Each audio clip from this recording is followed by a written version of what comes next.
ನಮಸ್ಕಾರ ಸ್ನೇಹಿತರೆ, ರಥಸಪ್ತಮಿಯ ವಿಶೇಷ ವಿಡಿಯೋಗೆ ನಿಮ್ಮೆಲ್ಲರಿಗೂ ಸ್ವಾಗತ. ನಿಮ್ಮೆಲ್ಲರಿಗೂ ಡಿವೈನ್ ಇನ್ಸೈಟ್ ಚಾನೆಲ್ ವತಿಯಿಂದ ರಥಸಪ್ತಮಿಯ ಹಾರ್ದಿಕ ಶುಭಾಶಯಗಳು. ನಮ್ಮ ಭಾರತೀಯ ಸಂಸ್ಕೃತಿಯಲ್ಲಿ ಪ್ರತಿಯೊಂದು ಹಬ್ಬಕ್ಕೂ ಅದರದೇ ಆದ ವಿಶೇಷ ಮಹತ್ವವಿದೆ. ಇಂದು ನಾವು ಸೂರ್ಯದೇವರ ಆರಾಧನೆಯ ವಿಶೇಷ ದಿನವಾದ ರಥಸಪ್ತಮಿಯ ಬಗ್ಗೆ ತಿಳಿಯಲಿದ್ದೇವೆ. ರಥಸಪ್ತಮಿ ಹಬ್ಬದ ಆಚರಣೆ, ಅರುಣೋದಯದಲ್ಲಿ ಮಾಡಲಾಗುವ ಸ್ನಾನದ ಮಹತ್ವ, ಸ್ನಾನದ ಸಂಕಲ್ಪ ಮತ್ತು ಶ್ಲೋಕಗಳ ಬಗ್ಗೆ ಒಂದಷ್ಟು ಮಾಹಿತಿ ತಿಳಿಯೋಣ.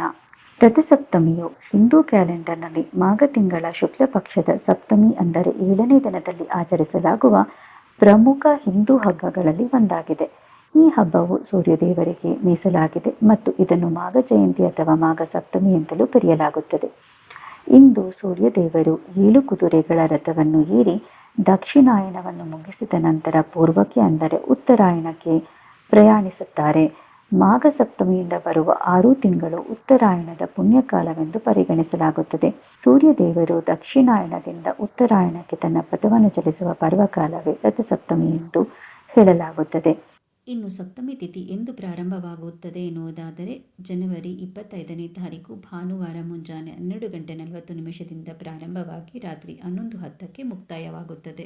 ಇನ್ನು ರಥಸಪ್ತಮಿಯ ಆಚರಣೆಯ ಬಗ್ಗೆ ತಿಳಿಯುವುದಾದರೆ, ಮಾಘ ಮಾಸದಲ್ಲಿ ಮಾಡುವ ಸ್ನಾನಕ್ಕೆ, ಅದರಲ್ಲೂ ಮಾಘ ಮಾಸದ ಸಪ್ತಮಿ ಎಂದು ಅರುಣೋದಯದಲ್ಲಿ ಮಾಡುವ ಸ್ನಾನಕ್ಕೆ ಬಹಳ ಪ್ರಾಮುಖ್ಯತೆ ಮತ್ತು ವಿಶೇಷತೆ ಇದೆ. ಈ ಸಮಯದಲ್ಲಿ ಪವಿತ್ರ ಸ್ನಾನವನ್ನು ಮಾಡುವುದರಿಂದ ವ್ಯಕ್ತಿಯು ತನ್ನ ಎಲ್ಲಾ ಕಾಯಿಲೆಗಳಿಂದ ಮುಕ್ತಿ ಹೊಂದುತ್ತಾನೆ ಮತ್ತು ಉತ್ತಮ ಆರೋಗ್ಯವನ್ನು ಪಡೆಯುತ್ತಾನೆ ಎಂದು ನಂಬಲಾಗಿದೆ. ಈ ಕಾರಣಕ್ಕಾಗಿ ಇದನ್ನು ಆರೋಗ್ಯ ಸಪ್ತಮಿ ಎಂತಲೂ ಕರೆಯುತ್ತಾರೆ. ನಾವು ಪ್ರತಿ ದಿವಸ ಸ್ನಾನ ಮಾಡುತ್ತೇವೆ. ಸೂರ್ಯನಿಗೆ ಸಂಧ್ಯಾ ವಂದನೆಯಲ್ಲಿ ಅರ್ಘ್ಯವನ್ನು ನೀಡುತ್ತೇವೆ.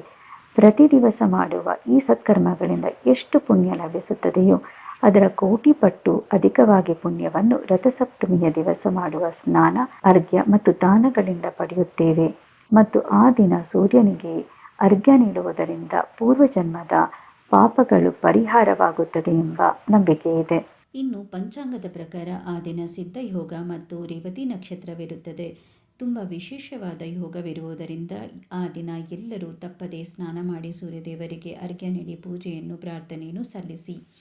ಇನ್ನು ಪೂಜಾ ಸಮಯ ಬೆಳಗ್ಗೆ ಬ್ರಾಹ್ಮಿ ಮುಹೂರ್ತ 5:13 ಪ್ರಾರಂಭವಾಗಿ 6:01 ಇರುತ್ತದೆ. ಈ ಸಮಯದಲ್ಲಿ ಸ್ನಾನ ಮಾಡಿ ಮನೆ ದೇವರ ಪೂಜೆಯನ್ನು ಸಲ್ಲಿಸಬಹುದು. ಇನ್ನು 2ನೇ ಮುಹೂರ್ತ ಬೆಳಗ್ಗೆ 6:45 ಪ್ರಾರಂಭವಾಗಿ 8 ಗಂಟೆಯೊಳಗೆ ನೀವು ಸೂರ್ಯದೇವರಿಗೆ ಅರ್ಘ್ಯವನ್ನು ಸಲ್ಲಿಸಿ ಪೂಜೆ ಮತ್ತು ಪ್ರಾರ್ಥನೆಯನ್ನು ಸಲ್ಲಿಸಬಹುದು. ಇನ್ನು ಸ್ನಾನ ಮಾಡುವಾಗ 7 ಅರ್ಕದ ಎಲೆಗಳನ್ನು ಇಟ್ಟುಕೊಂಡು ಸ್ನಾನ ಮಾಡಬೇಕಾಗುತ್ತದೆ.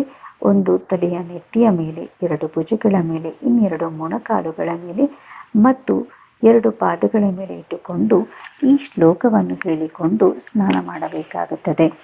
ಸ್ನಾನ ಮಾಡುವಾಗ ಮೊದಲು ಸಂಕಲ್ಪ ಮಂತ್ರ ಹೇಳಬೇಕಾಗುತ್ತದೆ. ಮಮ ಇಹ ಜನ್ಮನಿ ಜನ್ಮಾಂತರೇ ಚ ಸಪ್ತ ವಿಧವಾ ಪಕ್ಷಯಾರ್ಥಂ ತೀರ್ಥ ಸ್ನಾನಂ ಕರಿಷ್ಯೆ. ನಂತರ ಈ ಶ್ಲೋಕವನ್ನು ಹೇಳಬೇಕು. ಯದ್ಯ ಜನ್ಮಾಕೃತಂ ಪಾಪಂ ಮಯಾ ಸಪ್ತಸು ಜನ್ಮಸು ತನ್ಮೇ ರೋಗಂ ಚ ಶೋಕಂ ಚ ಮಾಕರಿಹಂತು ಸಪ್ತಮಿ ಏತ ಜನ್ಮಕೃತಂ ಪಾಪಂ ಯಚ್ಚ ಜನ್ಮಾಂತರಾರ್ಜಿತಂ ಮನೋವಾಕಯಜಂ ಯಚ್ಚ ಜ್ಞಾತಜ್ಞಾತಂ ಚ ಯತ್ ಪುನಃ ಇತಿ ಸಪ್ತವಿಧಂ ಪಾಪಂ ಸ್ನಾನಾನ್ಮೇ ಸಪ್ತ ಸಪ್ತಕೆ ಸಪ್ತ ವ್ಯಾಧಿ ಸಮಾಯುಕ್ತಂ ಹರ ಮಾಕರೀಂ ಸಪ್ತಮಿ. ಸ್ನಾನ ಮಾಡಿದ ನಂತರ ಯಥಾಶಕ್ತಿಯಿಂದ ಒಂದು ಮಣೆಯ ಮೇಲೆ ಸೂರ್ಯ ರಥದಲ್ಲಿರುವಂತೆ ರಂಗವಲ್ಲಿ ಹಾಕಿ ಪ್ರಾರ್ಥನೆ ಮಾಡಿಕೊಳ್ಳಬೇಕು. ನಂತರ ಗಂಧ, ಅಕ್ಷತೆ, ಹೂವುಗಳಿಂದ ಪೂಜೆ ಮಾಡಿ ನಮಸ್ಕಾರ ಸಲ್ಲಿಸಬೇಕು. ಅರ್ಘ್ಯವನ್ನು ಸಲ್ಲಿಸುವ ವಿಧಾನ. ಅರ್ಘ್ಯವನ್ನು ಸಲ್ಲಿಸುವ ಮೊದಲು ಸೂರ್ಯದೇವರಿಗೆ ನಮಸ್ಕರಿಸಿ ಒಂದು ತಾಮ್ರದ ಕಲಶದಲ್ಲಿ ಶುದ್ಧವಾದ ಜಲ, ಅಕ್ಷತೆ, ಚಂದನ, ಕೆಂಪು ಹೂವುಗಳು ತುಂಬಿಸಿ ಸೂರ್ಯ ಮತ್ತು ಸಪ್ತಮಿ ತಿಥಿಗೆ ಅರ್ಘ್ಯವನ್ನು ನೀಡಬೇಕು. ಈ ಅರ್ಘ್ಯ ಮಂತ್ರ ಸಪ್ತ ಸಪ್ತಿವಃ ಪ್ರೀತ ಸಪ್ತಲೋಕ ಪ್ರದೀಪನ ಸಪ್ತಮಿ ಸಹಿತೋ ದೇವ ಅರ್ಘ್ಯಂ ದಿವಾಕರಃ.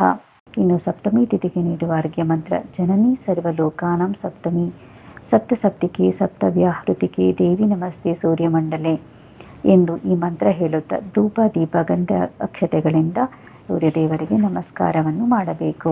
ಇದಾದ ನಂತರ 12 ನಾಮಗಳನ್ನು ಹೇಳಬೇಕಾಗುತ್ತದೆ. ಮಿತ್ರಾಯ ನಮಃ, ರವಯೇ ನಮಃ, ಸೂರ್ಯಾಯ ನಮಃ, ಭಾನವೇ ನಮಃ, ಖಗಾಯ ನಮಃ, ಪೂಷ್ಣೇ ನಮಃ, ಹಿರಣ್ಯ ಗರ್ಭಾಯ ನಮಃ, ಮರೀಚಯ ನಮಃ, ಆದಿತ್ಯಾಯ ನಮಃ, ಅರ್ಕಾಯ ನಮಃ, ಸಾವಿತ್ರೇ ನಮಃ, ಭಾಸ್ಕರಾಯ ನಮಃ ಎಂದು 12 ನಾಮಗಳನ್ನು ಪಠಿಸಬೇಕಾಗುತ್ತದೆ. ಇದೆಲ್ಲವೂ ಮುಗಿದ ನಂತರ ಒಲೆಯ ಮೇಲೆ ರಂಗವಲ್ಲಿ ಹಾಕಿ ಅದಕ್ಕೆ ಅರಿಶಿನ ಕುಂಕುಮ ಇರಿಸಿ ಪೂಜಿಸಿ ಹಾಲನ್ನು ಉಕ್ಕಿಸಿ ಅದೇ ಹಾಲಿನಿಂದ ಗೋಧಿ ಪಾಯಸ ಮಾಡಿ ಸೂರ್ಯನಿಗೆ ನೈವೇದ್ಯ ಮಾಡಿದಲ್ಲಿ ದಾರಿದ್ರ್ಯದೊಳಗೆ ಆರೋಗ್ಯಾದಿ ಸಕಲ ಭಾಗ್ಯಗಳು ದೊರಕುತ್ತದೆ ಎಂದು ಶಾಸ್ತ್ರಗಳಲ್ಲಿ ಉಲ್ಲೇಖಿಸಲಾಗಿದೆ. ವೀಕ್ಷಕರೇ, ಇದಿಷ್ಟು ರಥಸಪ್ತಮಿ ವಿಶೇಷ.